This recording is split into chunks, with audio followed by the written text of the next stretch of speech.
Hello everyone, welcome to my vlog. I hope कि हजुरहरू सन्चै हुनुहुन्छ होला अनि हामी पनि एकदमै फिट एन्ड फाइनमा छौँ। र आजको सुरुवात चाहिँ बिहान म चाहिँ खाना बनाउँदैछु अनि मेरो दुईजना भाइहरू चाहिँ एकछिन अफ गर न। दुईजना देवर भाइहरू चाहिँ स्कुल जानलाई रेडी भइरहेछन्। यता आउनु, तिमीहरूको आउटफिट देखाइदिन्छु, बाहिर आउँदा। अब यिनीहरूको बर्दन पनि आउ न, यहाँ उभ्दा यिनीहरू चाहिँ यस्तो खतरा भइरहेछन्। नयाँ नयाँ लुगा लाएर कस्तो भइरहेछ त नयाँ क्लासमा।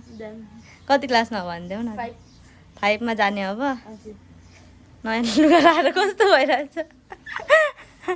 अर्को चाहिँ यहाँ छ अरे, यहाँ कस्तो भइरहेछ तिमीलाई नयाँ लुगा लाएर।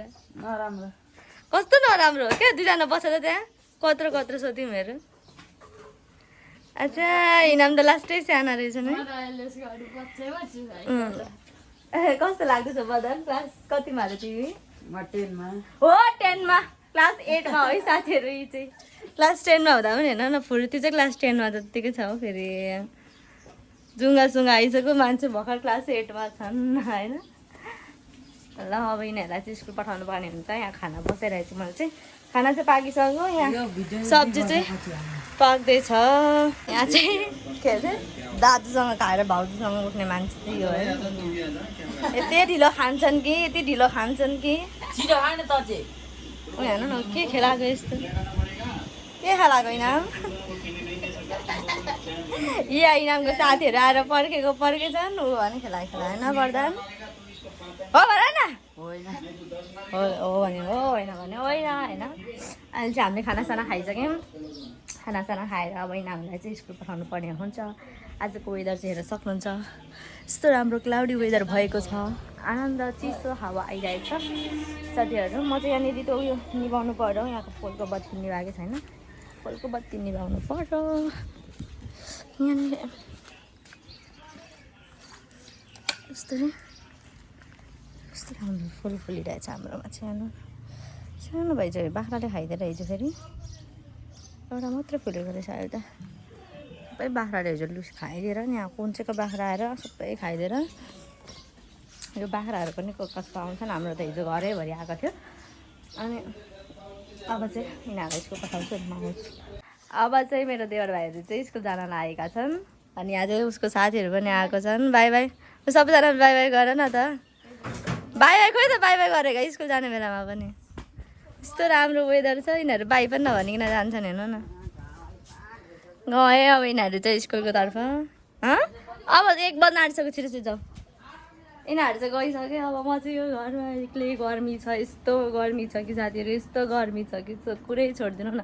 यस्तो गर्मीमा चाहिँ नि साथीहरू यिनीहरू स्कुल जानुपर्छ घाममा। एउटा छाता चाहिँ किनिदिनु पऱ्यो यिनीहरूलाई, किनभने गर्मी एकदमै बेसी बढिरहेको छ अहिले चाहिँ। अनि हिजो राति चाहिँ हावान्डीहरू चल्न खोज्दै थियो तर चलेन, खोइ किन हो किन चलेन।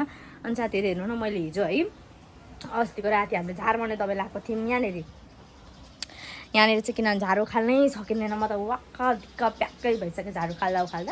झाडु खाल्ने दबाई लगाइदिएको साथीहरू, राति त पानी परिदिरहेको क्या। पानी परेपछि त अब सक्यो त, अनि सबै बगाइदिइहाल्छ।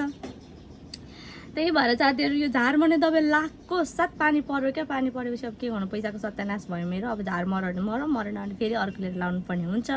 फेरि झारमर्ने दबाई पनि कति महँगो क्या, 350 380 खालको मात्रै पाउने। अब सानो पाउने अर्को त 150 रुपियाँ खालको। त्यो चाहिँ अब कता कता चाहिँ हान्नु त अलिकति हान्दैमा पुग्दैन होइन। त्यही भएर हो साथीहरू। अनि अहिले चाहिँ म अब घरको कामहरू गर्नुपर्ने हुन्छ। भर्खर खानासाना खायो त भाँडासाँडा माझ्नुपर्ने हुन्छ। यहाँ हेर्नु न, म उठेर ओछ्यान सोछ्यान पनि मिलाएको छुइनँ, लुगाहरू यत्तिकै छ। हिजो चाहिँ के भन्छ पानी परेर चाहिँ म लुगाहरू उठाएको थिएँ, यत्तिकै छ।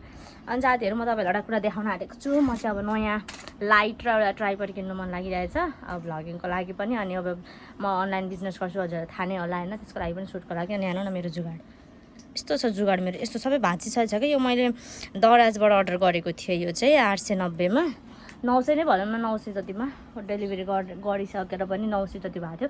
त्यो गरेको साथीहरू नटै खुस्केर आइरहेको थियो यसको चाहिँ। तर पनि कति महिना त थाहा म, तर अब चाहिँ लास्टै भएर मैले चाहिँ यसरी बाँधेर चलाइरहेको छु, जुगाडहरू चाहिँ गरिरहेको छु साथीहरू। सो साथीहरू आज म दिनभरि के गर्छु म हजुरहरूलाई भनि नै हाल्नेछु, देखाइ नै हाल्नेछु। मेरो भिडियोमा नयाँ हुनुहुन्छ भने सब्सक्राइब गर्नु होला, लाइक गर्नु होला, सेयर गर्नु होला र कमेन्ट गर्नु चाहिँ बिल्कुल नभुल्नु होला। साथीहरू घरमा बस्दा बस्दा नि झ्याउ लाग्छ, काम पनि केही गर्नु मन लागेको छैन। घाम यस्तो साह्रो लागेको छ कि चाहिँ बाहिर निस्किन सकेको छुइनँ क्या, त्यस्तो घाम लागिरहेको छ डेन्जरसँगले। झन् यो आइफोनहरू यति तातिँदो रहेछ कि साथीहरू, यति तातिन्छ क्या, हातमा बोकिनसक्नु छ क्या। अनि कसरी भिडियो बनाउनु होइन, धन्न यो कभर चाहिँ पाउँदो रहेछ र यो आइफोन मोबाइलको कभर पाउँछ र मात्रै हाम्रो हात बाँचेको जस्तो लाग्छ क्या घरि गर्दा। नभए त यो के भन्छ मोबाइल मात्रै पक्रायो भने त हात ट्याप्पै टालिन्छ, त्यत्तिकै तातो भइरहेको थियो मोबाइल त, के भएको यस्तो होइन। अनि साथीहरू म चाहिँ के भन्न आएको भने म चाहिँ भिडियोहरू त के धेरै बनाउनु पाएको छुइनँ।